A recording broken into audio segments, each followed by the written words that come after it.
স্টোরিটা একটু বড় হবে বিকজ এটা এমন একটা গল্প যেটা আমার কাছে পার্সোনালি অনেক ভালো লাগছে। তো এই জন্য ভাবলাম আমার অডিয়েন্স যারা আছেন ডেফিনেটলি আপনাদের কাছে এটা অনেক ভালো লাগবে। পড়ালেখা করলে একটা মানুষের জীবন কিভাবে পরিবর্তন হয় এবং ভালোবাসার মানুষটাকে পাওয়ার জন্য একটা মানুষ কি কি করতে পারে, এই জিনিসটা নিয়েই আজকের গল্পটা। ছেলেটার সাথে প্রথমবার মেয়েটার দেখা হয়, সে যেই মাদ্রাসায় পড়ালেখা করতো ওই মাদ্রাসাতে। মেয়েটার বয়স খুবই কম ছিল এবং ছোট একটা মেয়ে ছিল, কিন্তু তার ফিজিক্যালি যে গঠন ছিল সেটা অন্য মেয়েদের থেকে একটু ভিন্ন ছিল। মানে তার বয়স অনুযায়ী তাকে দেখতে অনেক বড় মনে হতো, ওই টাইপের মেয়ে ছিল। তো দেখতে অনেক সুন্দর ছিল এবং ছেলেটার প্রথম দেখা মেয়েটাকে অনেক ভালো লাগে। কিন্তু ওই বয়সে যে একটা মেয়েকে প্রপোজ করবে এরকম সাহস ছেলেটার মধ্যে হয়ে ওঠে নাই। ধীরে ধীরে মেয়েটাও বড় হতে থাকে এবং ছেলেটাও তার সাথে টুকটাক কথাবার্তা বলতে বলতে একটা সময় গিয়া ছেলেটা মেয়েটাকে প্রপোজ করে। তো ডেফিনেটলি মেয়েটার ওই বয়সে ওরকম নলেজ হয় না যে প্রপোজাল কি, ভালোবাসা কি। তখন মেয়েটা মানা করে দিছে বা তাকে তার সাথে কথা বলতে মানা করছে এবং ছেলেটা মেয়েটাকে ইমপ্রেস করার জন্য তার পিছন পিছন ঘুরা, তাকে যতটুকু প্রোটেক্ট করা যায় অন্য মানুষের কাছ থেকে সব কাজ ছেলেটা করে যাচ্ছিল। এবং মেয়েটাকে চিঠি পাঠাইতো। ডেফিনেটলি ছোট মেয়ে ছিল, তার কাছে ফোন ছিল না, তো তার বোনের ফোন দিয়া ছেলেটার সাথে যোগাযোগ করার চেষ্টা করতো। একটা সময় গিয়া মেয়েটাও ছেলেটার প্রতি ইমপ্রেস হয়ে পড়ে যায়, তার বোনের ফোন দিয়ে টুকটাক কথাবার্তা বলতো।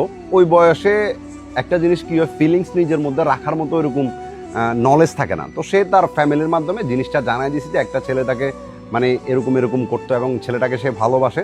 তো এরপরে মেয়ের ফ্যামিলির থেকে ছেলের ফ্যামিলির উপর একটা প্রেশার ক্রিয়েট করে, মানে ছেলের ফ্যামিলিকে অনেক বকাঝকা করে এবং ছেলেটাকে এমনও হয়েছে যে একটা জায়গায় বলছে যে ওর সাথে দেখা করবো, ওইখানে ছেলেটাকে গায়ে হাত পর্যন্ত উঠাইছে শুধু এই মেয়েটার থেকে দূরে থাকার জন্য। এবং ছেলেটার পরিবার ছিল ফাইন্যান্সিয়ালি বাবা অনেক দুর্বল। ছেলের বাবা ভ্যান গাড়ি চালাতো, তো বুঝতে পারতেছেন যে তার ফাইন্যান্সিয়ালি লেভেল কেমন ছিল। মেয়েটার ফ্যামিলি একটু উন্নত থাকার কারণে মেয়েটাকে সবসময় শুধু এই জিনিসটা বুঝাইতো যে মানে ছেলেটা তোকে কি খাওয়াবে, তার কি আছে, মানে তুই তার সাথে রিলেশনশিপে আসিস। তো মেয়েটাকে অনেক বুঝাইতো কিন্তু মেয়েটা বুঝতো না। মেয়েটা ছেলেটার সাথে রিলেশনশিপটা কন্টিনিউ রাখতেছিল। একটা সময় এমন হলো যে ছেলেটা ছিল পড়ালেখা অনেক ভালো, অনেক মেধাবী ছিল। তার যে মাদ্রাসার শিক্ষকরা ছিল সবাই তাকে অনেক ভালো পাইতো। কিন্তু এই মেয়েটার চক্করে পড়ে ছেলেটার পড়ালেখার মধ্যে একটু দুর্বলতা চলে আসে। একটা সময় গিয়ে ছেলেটা চিন্তা করলো যে আসলে সবাই তো ভালো বলে, ওর ফ্যামিলি তো ঠিকই বলতেছে, আমি ওরে কি দিতে পারবো, আমার কি এমন আছে। তো ছেলের বাবাও বুঝাইতেছিল। তো ছেলেটা আবার পড়ালেখার মধ্যে মনোযোগী হলো এবং ঠিকমতো পড়ালেখা করতেছিল, টুকটাকভাবে মেয়েটার সাথে কথা বলতেছিল।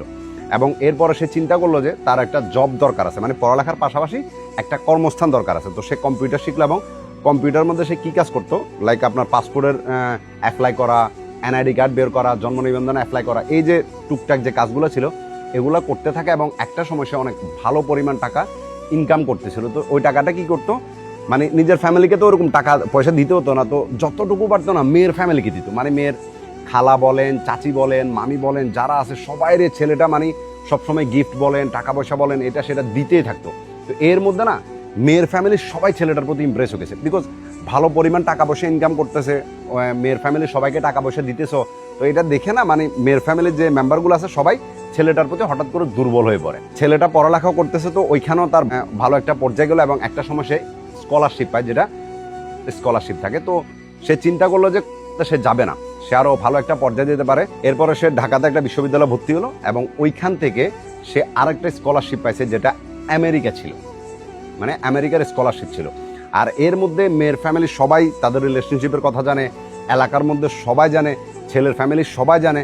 তো যখন আমেরিকার স্কলারশিপ পাইছে তখন ছেলেটার যেহেতু মেধাবী ছিল, তার নলেজ অনেক ভালো ছিল, তো তাকে যখন স্কলারশিপ দিতে আসছে সে একটা প্রস্তাব রাখছে যে আমি যদি ওইখানে যাই, আমি একটা মেয়েকে ভালোবাসি এবং আমরা খুব তাড়াতাড়ি বিয়ে করব, আমি চাইতেছি যে আমার সাথে যাতে ওকেও নিয়ে যাওয়ার ব্যবস্থা করা হয়। তো যারা তাকে স্কলারশিপ দিছে তারা বললো যে ঠিক আছে, আমরা তোমাকে 1 সপ্তাহ সময় দিলাম। এই 1 সপ্তাহের মধ্যে তুমি যদি তোমাদের বিয়ের কাবিনটা শো করতে পারো 1 সপ্তাহের মধ্যে, তাহলে মেয়েটারও হয়ে যাবে তোমার সাথে একসাথে। এখন এখানে এবার একটা টুইস্ট আসে, আর সেটা হলো ছেলের ফ্যামিলি কোনো মতে রাজি না। বিকজ ছেলের ফ্যামিলিকে একটা সময় মেয়ের ফ্যামিলি অনেক বেশি ইনসাল্ট বা অপমানই করছিল। তো ওই রাগটা ছেলের বাবা মাথার মধ্যে নিয়ে বসে আছে যে সে কোনো মতে রাজি না, মানে তার বাবা। তো তাকে অনেক বুঝাই শুনাই, অনেক কান্নাকাটি করে ছেলেটা ইমোশনালি ব্ল্যাকমেল করে ছেলেটার বাবাকে কোনো রকম বুঝাইছে। বিকজ স্বাভাবিকভাবে মানে ছেলের ফ্যামিলি আগে ছিল ফাইন্যান্সিয়ালি দুর্বল, এখন ছেলে যখন আমেরিকা যাইতেছে তো তারাও একটু হাইপেতে উঠবে, এটা স্বাভাবিক, সবারই এক্সপেকটেশন বাড়ে এবং ছেলের ফ্যামিলিরও বাড়ছে। তো ওই মেয়েটার ক্ষেত্রে তখন তারা রাজি ছিল না। তারপরে ছেলে রাজি করালো এবং রাজি করাই মেয়ের বাড়িতে প্রায় 30,000 টাকা শুধু নাস্তার আইটেম দিয়া ছেলের বাবাকে মেয়ের বাড়িতে পাঠাইছে। পাঠানোর পরে সবাই মিলে বৈঠক বসলো, এখানে কথাবার্তা হইতেছে বিয়ে শাদীর। কিন্তু ওইখানে মেয়ের ফ্যামিলি এবার একটা পার্ট নিয়ে নিছে। আর সেটা কি জানেন, বলতেছে যে 10 লক্ষ টাকা বা 15 লক্ষ টাকা সামথিং কাবিন দিতে হবে এবং 5 থেকে 8 ভরি গোল্ড দিতে হবে মেয়েটাকে। এটা শোনার পর তো এমনিতে তো নর্মালি ছেলের ফ্যামিলি রাজি ছিল না, ছেলে বুঝে শুনে পাঠাইছে। তখন যখন ছেলের ফ্যামিলি এইটা শুনলো, সাথে সাথে ওখান থেকে বৈঠক ভঙ্গ করে তারা চলে আসছে। এরপরে ছেলে মেয়েটার ফ্যামিলিকে বোঝানো অনেক চেষ্টা করছে, কিন্তু কোনো মতেই মেয়ের ফ্যামিলি মানতে রাজি না। লাস্টে গিয়া মেয়ের মা এটা বললো যে যেহেতু তুমি আমেরিকা যাইতেছ, ঠিক আছে, তো তুমি যাইতে পারো, সমস্যা নেই, তুমি ওইখানে যাও, যাওয়ার পরে না হলে বিয়ে শাদী হবে তুমি যখন আসবা। এখানে যে কাহিনীটা ছিল, মেয়ের ফ্যামিলিতে মেয়ের একটা মামা ছিল যে আমেরিকাতে থাকতো। তো মেয়ের মামাই কি করছে, মেয়েটার যে ফ্যামিলি সবার জন্য না ওইখানে অ্যাপ্লাই করছে। তো মেয়ের মা বলতেছে যে আমরাও, আমার ভাই তো আমাদের জন্য অ্যাপ্লাই করছে, আমরাও ওইখানে আসতেছি, সমস্যা নাই, যদি আমরাও ওইখানে আসি তাহলে ওইখানে বিয়ে শাদী হবে। এইটা বলে ছেলেটাকে বুঝ দিয়ে দিল। এখন ছেলেটারও আর কিছু করার ছিল না, সে চেষ্টা অনেক বেশি করছে এবং এক সপ্তাহের ভিতরে সে আর কাবিনটা শো করতে পারে নাই। তো অবভিয়াসলি তার নিজের ভিসা হয়ে গেছে এবং সে আমেরিকাতে চলে গেছে। আমেরিকাতে যাওয়ার পরে মেয়েটার সাথে কন্ট্যাক্ট বা যোগাযোগ আছে। একটা কথা হলো কি, এই মেয়েটার ফ্যামিলি কখনো তার খোঁজ খবর পর্যন্ত রাখতো না। মানে সে যে পড়ালেখা করতেছে, তাকে যেখানে যেভাবে পড়ালেখার যত খরচ, সে হোস্টেলে থাকতেছে, হোস্টেলের বিল বলেন, মানে একদম ইচ অ্যান্ড এভরিথিং এই ছেলেটা কন্টিনিউ চালাই গেছে, কখনো টু শব্দ পর্যন্ত করে নাই। এইভাবে সবকিছু মেয়েটার জন্য করে গেছে। মানে মেয়েটা যদি অসুস্থ হয়ে হোস্টেলের ভিতরে বসে থাকতো, মানে মেয়ের ফ্যামিলি কখনো খোঁজ খবর পর্যন্ত নিত না যে এই মেয়েটা কি কেমনে আছে বা কি করতেছে, সে কি খাইতেছে, কিভাবে চলতেছে, কোনো খোঁজ খবর কিন্তু কখনো মেয়ের ফ্যামিলি নিয়ে নেয়। সমস্ত খোঁজ খবর এই ছেলেটা সবসময় রাখছে। শুধু মেয়েটা রাখছে যেটা না, মেয়েটা হোস্টেলের মধ্যে যে রুমমেটরা ছিল তাদেরকে পর্যন্ত, মানে যখন মেয়েটার জন্য ধরেন 10,000 টাকা দিছে, সাথে আরো 10,000 টাকা দিয়ে বলতো যে তোমার যে রুমমেট আছে সবাইকে নিয়ে তুমি নাস্তা করো বা যেটা খাইতে ইচ্ছা করো এটা খাও বা তোমরা শপিং করো। এইভাবে সব সময় মেয়েটাকে চালাই গেছে। এখন লাস্টে কি হলো, ডেফিনেটলি যখন ছেলেটা এখানে চলে গেছে, তার কয়েক বছর হয়ে যাওয়ার পরে মেয়ের ফ্যামিলির জন্য যে মেয়ের মামায় অ্যাপ্লাই করছিল আমেরিকাতে, ওইটা ক্যান্সেল হয়ে গেছে। মানে এখন আর মেয়ের ফ্যামিলি আমেরিকাতে যেতে পারবে না। তখন এবারে বুঝতে পারতেছেন তাদের একটু সাইড দুর্বল হয়ে গেছে। তো এই মেয়েটার জন্য মেয়ের ফ্যামিলি কি করছে, কানাডা যাবে এমন একটা ছেলে ঠিক করে বসে আছে যে ওই ছেলেটার সাথে তাদের মেয়েকে দিয়ে দেবে। আর এর মধ্যে ছেলের কি করছে, তার মা বাবা সবাইকে আমেরিকাতে নিয়ে চলে গেছে। এখন ঘটনা যেটা হয়েছে, মা বাবা যেহেতু গেছে, চাইতেছে যে তাদের ছেলেকে একটা ভালো মেয়ে দেখে ওইখানে দিয়ে দেবে। ছেলে একটা সময় দেখতে পারে যে এই মেয়েটা যে কলেজে পড়ালেখা করে ওইখানে আরেকটা ছেলের সাথে মোটামুটি একটু কানেক্টেড হয়ে গেছে। এটা দেখার পরে ছেলেটার মন মানসিকতা অনেক ভেঙে যায় এবং মেয়েটাকে জিজ্ঞেস করার পরে মেয়েটা বলতেছে যে এমন কিছুই না, ওই ছেলেটার সাথে জাস্ট হাই হ্যালোর সম্পর্ক, নাথিং এলস, কোনো কিছুই না। কিন্তু ছেলেটা মেয়েটার কল লিস্ট যখন চেক করছে সব কিছুই দেখছে যে আসলে ওই ছেলেটার সাথে কতক্ষণ থেকে কতক্ষণ কথা হতো। এগুলো দেখার পরে ছেলেটার কাছে একটু খারাপ লাগে এবং তার মা বাবা যখন বলতেছে যে ওইখানে তার জন্য একটা মেয়ে ঠিক করছে, সে কি বললো যে ঠিক আছে আপনারা যে মেয়েটা ঠিক করছেন আমি ওর সাথে দেখা সাক্ষাৎ করবো। এবং ছেলেরও ওইটা মাথায় একটু রাগ ছিল এবং তার ফ্যামিলিকে বলে দিছে ঠিক আছে আমি মেয়ে দেখতে যাব। ছেলের ফ্যামিলিও মেয়েটাকে দেখার একটা ডেট ফিক্সড করলো এবং ওই মেয়েটাকে দেখতে গেছে। শুধু দেখতে গেছে এটা না, ওই মেয়েটাকে 5 ভরি গোল্ড পর্যন্ত দিয়ে দিছে এবং কথাবার্তা এখানে ফাইনাল হয়ে গেছে এক পর্যায়ে। কিন্তু তখন জানা ছেলেটার ভিতর অনুতপ্ততা ফিল হইতেছে, সে ওই মেয়েটাকে কোনো মতে ভুলতে পারতেছে না। তো সে চিন্তা করতেছে যে আসলে আমি যেটা করতেছি এটা ভুল করতেছি, এটা করাটা মনে হয় না আমার উচিত হইতেছে, বিকজ আমি ভালো একজনকে বাসি এবং আরেকজনকে আমি চাইতেছি, এটা আমার জন্য ঠিক হইতেছে না। তো যে মেয়েটাকে সে দেখলো ওই মেয়েটাকে সমস্ত বিষয়টা বুঝাই বলছে এবং ওই বিয়েটা ওখানে ক্যান্সেল করে দিছে। আর এর মধ্যে এই বিষয়টা কিন্তু বাংলাদেশে থাকা তার প্রেমিকা যে গার্লফ্রেন্ড, সেও বিষয়টা জেনে গেছে। জানার পরে তারও একটু মন খারাপ হয়ে গেছে এবং মেয়েটার ফ্যামিলি এখন যখন একটা বিয়ে ঠিক করে ফেলছে মেয়েটার জন্য, ছেলে কানাডা যাবে এমন একটা ছেলের সাথে, এখন মেয়েটা বলতেছে যে মেয়েটা তার ফ্যামিলির বাইরে যেতে পারবে না।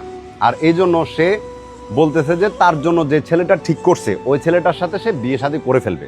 ছেলেটা তাকে বুঝাইতেছে যে তুমি এমনটা করিও না, এমনটা করলে আমি থাকতে পারবো না তোমাকে ছাড়া। সে কান্নাকাটি করতেছিল। তো মেয়েটা লাস্টে যে এটা বলতেছে যে তুমি দেশে আসতে কতদিন লাগবে। তো ছেলেটার ওইখানে অফকোর্স আপনি ইউরোপের মধ্যে যারা থাকে হুট করে চাইলে কিন্তু তাকে ছুটি দিতেছে না। তো সে বললো যে আমি ডিসেম্বরের মধ্যে দেশে আসতেছি এবং ডিসেম্বরে এসে আমি তোমাকে বিয়ে শাদী করে ফেলবো। তো মেয়ে বললো যে এতদিন পর্যন্ত তো আমি থাকতে পারবো না, আমার ফ্যামিলি যে ছেলেটা আমার জন্য দেখছে আমি ওরে বিয়ে করে ফেলি, যখন 3 মাস পরে তুমি আসবে তখন তোমার সাথে আমি চলে যাব। মেয়েটা ছেলেটাকে এই অফারটা দিছে আর ছেলেটা বুঝতেছে না যে আসলে সে কি করবে। ব্রাদার, আমার এখানে একটা কথা হলো যে এই মেয়েটার পরিস্থিতি এমন ছিল যে একটা 3 তলা বিল্ডিং থেকে মেয়েটা অ্যাক্সিডেন্টে পড়ে তার ঘাড়টা বাঁকা হয়ে যায়, এরকম হয়ে যায় এবং ওই ঘাড়টাকে চিকিৎসা করানোর জন্য যত পরিমাণ টাকা পয়সা খরচ হয় এই সমস্ত টাকা ছেলেটা খরচ করছে, মেয়েটার পড়ালেখার খরচ করছে, মেয়েটার যাবতীয় যে খরচপাতি সম্পূর্ণ এই ছেলেটা চালাই গেছে। কখনো মেয়ের ফ্যামিলির টু শব্দ বা খবর পর্যন্ত নেয় মেয়েটার। আর এখন ওই মেয়েটা বলতেছে যে তার ফ্যামিলির বাইরে সে যেতে পারবে না, আর এই জন্য সে তার ফ্যামিলির পছন্দ করা ছেলেটাকে বিয়ে করবে, 3 মাস পরে তোমার সাথে সে আবার চলে যাবে। মানে এইটা যদি তুমি রাজি হও বা এমন মেয়ের সাথে তুমি ফিউচার প্ল্যান করো, তাহলে তোমার জীবন ভাই ধ্বংস হবে, এটা মানে গ্যারান্টি করা, ঠিক আছে? যদি মেয়েটা সত্যি তোমাকে ভালোবাসে, এতদিন পর্যন্ত মেয়েটা সমস্ত দায়িত্ব তুমি নিয়ে নিছো, যেখানে তার ফ্যামিলি কখনো তার খবর পর্যন্ত নেই নাই। তো এখন তুমি মেয়েটাকে অফার এটা দেওয়া দরকার যে এতদিন পর্যন্ত আমি যা করার করছি ভালোবাসাকে সাকসেসফুল করার জন্য, এখন তোমার দায়িত্ব। তুমি তোমার ফ্যামিলিকে 3 মাস কিভাবে বুঝাবা, কেমনে রাখবা, এটা তুমি জানো। 3 মাস পরে যদি আমি আসি, ডেফিনেটলি আমি তোমাকে বিয়ে করব, কিন্তু এর আগে যদি তুমি বিয়ে করে নাও তাহলে আমি তোমাকে বিয়ে করতে পারবো না। যে মেয়েটা তোমার এই অফারটা দিছে, তো সে বুঝতে পারতেছে যে কোন টাইপের মেয়ে হতে পারে। ভালোবাসা জিনিসটা সুন্দর, কিন্তু দূরত্ব যখন ভালোবাসার মধ্যে চলে আসে, একটা লং ডিস্টেন্স রিলেশনশিপের মধ্যে যখন একটা থার্ড পার্সন কখনো ইন্টারফেয়ার করে, তো ওই রিলেশনশিপটা না মানে স্ট্রং থাকে না। বাকিটা তোমার ব্যক্তিগত বিষয়, কিন্তু আমি তোমাকে এটা বলবো যে তুমি তোমার ভালোবাসাটাকে সম্পূর্ণ করার জন্য অনেক কিছু করছো। তো এখন মেয়েটার দায়িত্ব, যদি মেয়েটা এটা করতে পারে তাহলে তুমি তাকে বিয়ে করতে পারো এবং ওইখানে নিয়ে গিয়ে তাকে একটা সুন্দর জীবন দিতে পারো। কিন্তু যদি মেয়েটা তার ফ্যামিলির কথা এখন চিন্তা করে, যেটা এতদিন পর্যন্ত চিন্তা করে না, যে ফ্যামিলি তার খোঁজ খবর পর্যন্ত নিত না ঠিক মতো, ওই ফ্যামিলির কথা এখন তোমাকে বলতেছে, মানে ভাই কিছু তো এখানে একটা আছে যেটা তুমি জানো না, আর ওটা অবশ্যই তুমি জানতে পারবে। তবে যদি মেয়েটা এই শর্তে তুমি রাজি হও, তাহলে তোমার জীবনের ধ্বংস একদম গ্যারান্টি করা। তো তুমি মেয়েটাকে শর্ত দাও যে আমি 3 মাস পর আসতেছি, আর এই 3 মাস পর্যন্ত তোমার ফ্যামিলিকে মেনটেন করা তোমার দায়িত্ব।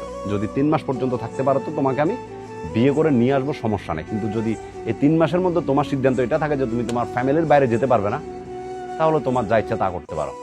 এইটা তোমার জন্য সব থেকে পারফেক্ট হবে, বিকজ জীবনে তুমি অনেক কিছু অ্যাচিভ করছো, ঠিক আছে? ওইটা নিজের শক্তির উপর, আল্লাহর রহমতে। তো এই ছোট্ট বিষয়তে গিয়ে না নিজের সর্বোচ্চ হারাইও না কখনো। ভালো থাকবা।